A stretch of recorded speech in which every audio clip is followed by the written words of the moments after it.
Hola, mi nombre es Félix Sánchez de Jesús. Les voy a hablar sobre el concepto de capacidad calorífica, correspondiente a la unidad 4, propiedades térmicas, dentro de la asignatura propiedades físicas no mecánicas.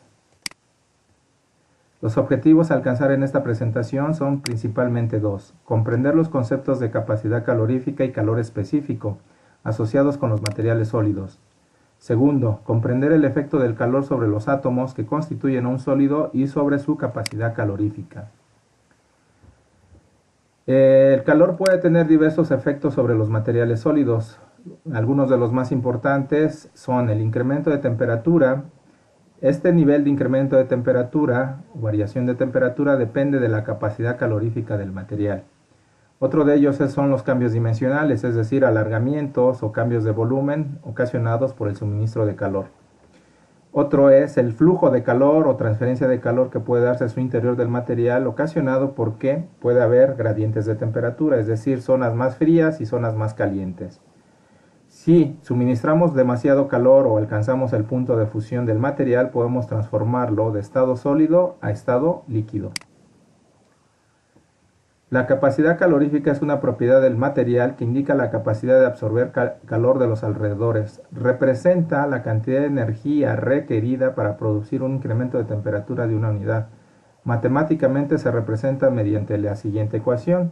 C minúscula o capacidad calorífica es la relación o la variación de calor que se suministra al material y este genera una variación de temperatura.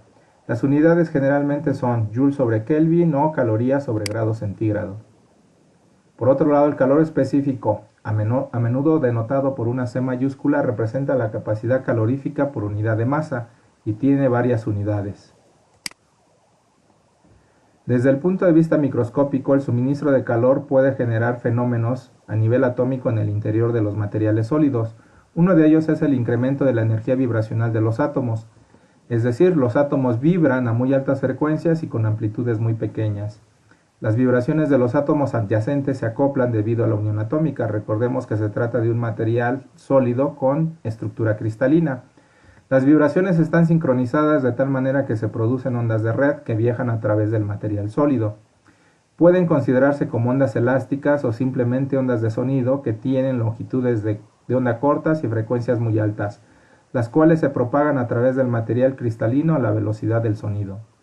Solo se permiten ciertos valores de energía. Se dice que la energía está cuantificada y un solo cuanto de energía vibratoria se llama fonón.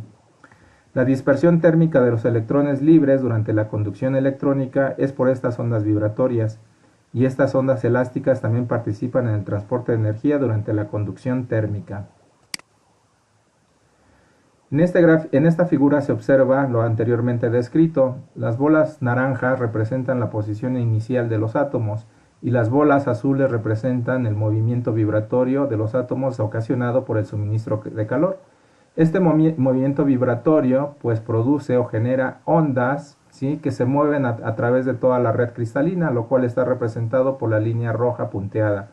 Como se puede observar, este movimiento es un transporte de energía ocasionado por la vibración y esta energía es producida o generada por los fonones. El calor específico depende, o su valor depende, de las condiciones ambientales que acompañan la transferencia de calor hacia el material.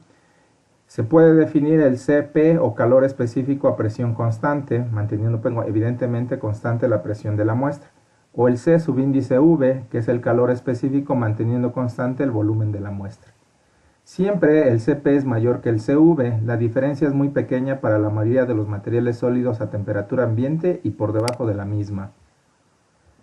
Sí, el calor específico realmente no es una constante. El calor específico depende de la temperatura, tal como se observa en este gráfico, donde se tiene representado el comportamiento de metales y cerámicos. El valor máximo que pueden alcanzar en ambos casos, en ambos casos son 6 calorías sobre mol Kelvin. Sin en cambio es notorio que los metales tienen una variación de calor específico más rápida que el de los cerámicos, siendo que los cerámicos pues alcanzan este valor a temperaturas más elevadas.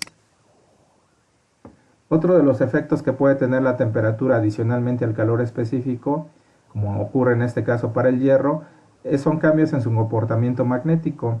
Por debajo de 800 grados el hierro tiene un comportamiento ferromagnético, pero por encima de 800 grados tendrá un comportamiento paramagnético, alcanzando el valor más alto de calor específico alrededor de los 800 grados.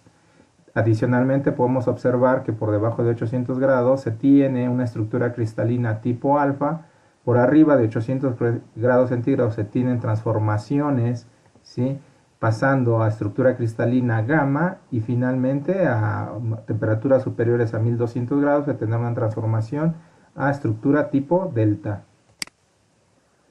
Finalmente, pues les agradezco su atención.